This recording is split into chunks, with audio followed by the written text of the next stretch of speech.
Solo destination Tamil viewers.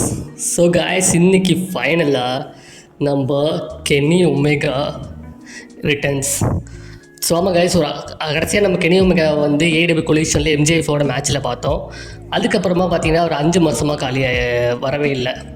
So 5 மாதத்துக்கு அப்புறமா இன்றைக்கி கெனி ஒமேகா வந்து அவர் ஹோம் டவுனான வினிபேக் மேனத்தோபா கனடாவில் வந்து ரிட்டர்ன் ஆகிறாரு.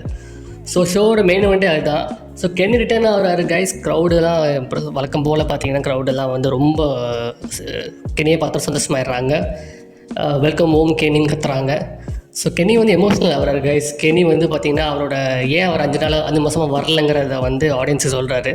ஸோ கெனி ஒமேகா வந்து பார்த்தீங்கன்னா ஒரு சீரியஸான லைஃப் த்ரெட்னிங் இஷ்யூ வந்துச்சு. அதாவது பார்த்தீங்கன்னா அவர் கடைசியாக அவருக்கு இப்போ டைவர்க்ளைட்டிஸ்ன்னு சொல்லி ஒரு டிசீஸால் அவர் வந்து அஃபெக்ட் ஆகியிருந்தார்.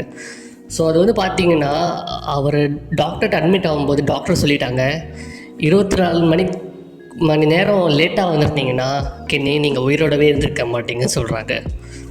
கேட்கவே வந்து நமக்கு மனசு கலங்குது. ஸோ அப்படி கெனி ஒமேகா என்ன சொல்கிறாருன்னா, டாக்டர் வந்து இப்போ எனக்கு ஆப்ரேஷன் பண்ணணுன்னு இருக்காரு, நான் மட்டும் ரெஸ்லிங் பண்ணவே முடியாதுன்னு கூட சொல்கிறாரு.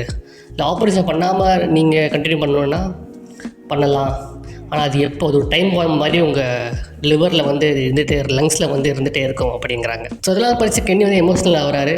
ஆனால் கென்னி சொல்கிறாரு, நான் இந்த ஏடபிள்யூ பார்க்குறேன், வில் ஆஸ்பிரேயை பார்க்குறேன், பிராண்ட் டேனியல்சன் பார்க்குறேன், அந்த மேட்ச்லாம் பார்க்கும்போது எனக்கு வந்து பயமாக இருக்குது. என்னால் திரும்பி அந்த லெவலுக்கு வந்து ஃபைட் பண்ண முடியுமா, ஒரு பெஸ்ட் பவுட் மெஷினாக என்னால் திரும்பி வர முடியுமான்னு எனக்கு பயமாக இருக்குது அப்படிங்கிறாரு. அது சொல்லிவிட்டு அவர் சொல்கிறாரு, இன்னொரு நான் இங்கே வந்த இன்னொரு வேலை பார்த்தீங்கன்னா காய்ஸ், நம்ம எலீட்டு வந்து சரியில்லை. அதாவது நம்ம யங் பாக்ஸும் மேத்யூ ஜாக்சனும் பற்றியும் அவங்கள நான் கவனிக்க தான் வந்திருக்கேன். அவங்க மறந்துடுறாங்க ஏடபிள்யூ வந்து கண்டுபிடிச்சதில் வந்து முக்கியமான புள்ளி எனக்கும் இருக்குது, நானும் ஒரு இவிபி தான் அப்படிங்கிறாரு.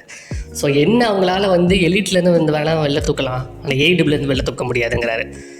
சொல்லிட்டு இருக்கணும் பார்த்தீங்கன்னா காயின் ட்ராப் ஆகுது. த ரெயின் மேக்கர் கசுச்சிக்கா உட்காட வெளில வராரு கைஸ். கனடா க்ரௌடு இந்த வாட்டி மெயின் ஒன் செக்மெண்ட்லாம் கொஞ்சம் டல்லாக தான் இருந்தாங்க. அவங்களுக்கு தெரியாது போல் வேர்ல்டோட கிரேட்டஸ்ட் ப்ரொஃபஷனல் ரெஸ்லிங் மேட்ச்னு கன்சிடர் பண்ணுறாரு. அதாவது நீங்கள் ரேட்டிங் நம்புறீங்களா இல்லையோ, 7 ஸ்டார் ரேட்டிங் வாங்கின ஒரே match, highest match rated match வந்து Okada versus Omega 4, 2 out of 3 falls match. அதாவது 2 out of 3 falls iron match, 60 minute. அது 60 மினிட் கூட இல்லை, 70 மினிட் மேட்ச் அது. ஸோ ஒகாடாவும் ஒமேகாவும் ஒரு அமெரிக்கன், அதாவது ஏடபிள்யூ ரிங்கில் நிற்கிறாங்க.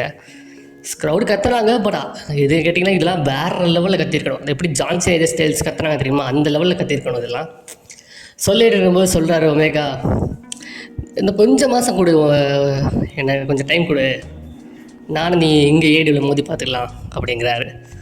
சொன்னோடனே ஆடியன்ஸாக தெரிவிக்கிறாங்க. ஒன்றும் கூட ஒக்காடா சொல்கிறாரு, கெனி நான் தான் பெஸ்ட் பவுட் மிஷின் இப்போது அப்படிங்கிறாரு. சொல்லிகிட்டு இருக்கும்போது பார்த்தீங்கன்னா பின்னாடி வந்து ஜாக் பெரி வந்து ஒரு ஸ்னீக் அட்டாக் பண்ணி கெனியை அடிச்சு விடுறாரு. ஆனால் கெனி வந்து பார்த்திங்கன்னா திரும்பி ஃபைட் பேக் பண்ணுறாரு கைஸ். ஃபைட் பேக் பண்ணிவிட்டு அவருக்கு ஒரு ஸ்னாப் ட்ராகன்லாம் போட்டுட்டு இருக்கும்போது வீட்டு இருக்கிற போட்டு வரும்போது பார்த்திங்கன்னா ஒக்காடா திரும்பியும் இன்டர்ஃபியர் ஆகிறாரு. அப்புறம் பார்த்திங்கன்னா அவரோட லிவர், அதாவது அவருக்கு அடிபட்டிருக்க இடம் இருக்குல்லையே, அங்கேயே வந்து பார்த்திங்கன்னா ஒரு சேர் ஷாட் பண்ணுறாரு ஜாக் பெரி. ஸோ அதுக்கப்புறம் நம்ம மேத்யூ நிக்லஸ் வராங்க. வந்ததுக்கப்புறம் பார்த்தீங்கன்னா அவங்களுமே எங்களோட சேர்த்துட்டு அவருக்கு ஒரு இவிபி ட்ரிகரையும் போட்டுறாங்க. போட்டதுக்கப்புறம் பார்த்தீங்கன்னா கடைசியில் சேர் திரும்பி நிற்கும்போது எஃப்டிஆர் வந்துடுறாங்க. உட்காட ரெயின் மேக்கர் போடலான்னு பார்க்கும்போது எஃப்டிஆர் வந்து கெனியை காப்பாற்றிடுறாங்க. ஸோ அதுக்கப்புறம் பார்த்தீங்கன்னா ஸ்ட்ரெச்சரில் தூக்கிட்டு போகிறாங்க கைஸ். ரேம்பேஜ் ஆரம்பிச்சிருது. டைனமைட் வந்து முடிஞ்சது. ரேம்பேஜில் சூப்பராக கண்டினியூ பண்ணுறாங்க. அப்படியே டைனமைட் டு ரேம்பேஜ். ஸோ ரேம்பேஜில் பார்த்தீங்கன்னா பேக் ஸ்டேஜில் வந்து பார்த்தீங்கன்னா கெனியை வந்து ஸ்ட்ரெச்சரில் ஹாஸ்பிட்டலில் ஆம்புலன்ஸில் ஏற்றுறாங்க. ஆம்புலன்ஸில் ஏற்றும்போது பார்த்தீங்கன்னா திரும்பி பின்னாடி வந்து திரும்பி அட்டாக் பண்ணிடுறாங்க இந்த எலிட். அட்டாக் பண்ணிவிட்டு கெனியை சொல்கிறாரு மேத்யூ, கெனி இது பிஸ்னஸ் தான், எனக்கு ஒன்று சாகிற வரைக்கும் நான் உன் ஃப்ரெண்டை ஒன்று பிடிக்கும், ஆனால் இது பிஸ்னஸ் சொல்லிவிட்டு நம்ம இந்த வேர்ல்டு சேஞ்ச் பண்ணோம் இல்லையா, எலிட் ஆரம்பித்தது காரணமே என்ன, சேஞ்ச் த வேர்ல்டு. ஸோ அதுக்காக தான் கெனின்னு சொல்லிட்டு அவர் திரும்பி ஸ்ட்ரெச்சர்லேருந்து டமாலேருந்து ஃப்ளோர்லேயே தள்ளி விட்றாங்க.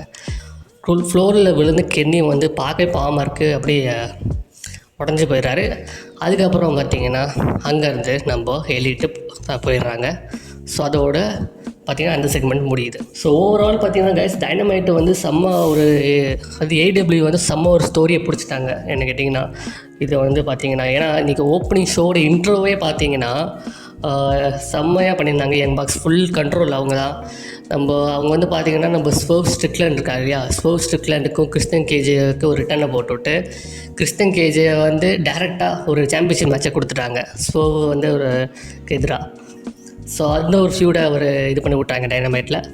அது மட்டும் இல்லாமல் பார்த்தீங்கன்னா யங் பாக்ஸ் வந்து பார்த்திங்கன்னா அந்த ஓப்பனிங் இன்ட்ரோவில் வர அந்த கேரக்டர்ஸ்லாம் தெரியுமா, அது ஃபுல்லாகவே பார்த்திங்கன்னா என்ட்ரி எலிட்டெலாம் கழிச்சிருந்தாங்க, வேறு யாருமே இல்லை.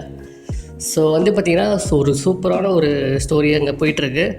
ஸோ அடுத்த வர வாரங்களில் வந்து இந்த ஸ்டோரி எங்கே போகுது, டோனி கன் எப்போ வர போகிறாரு, ஒமேகா திரும்பி வருவாரா, யார் நியூ ஜிஎம்மாக இருக்க போகிறாங்க சொல்லி பல கேள்விகள் இன்னும் நமக்கு ஆன்சருக்காக காத்துட்ருக்கோம்.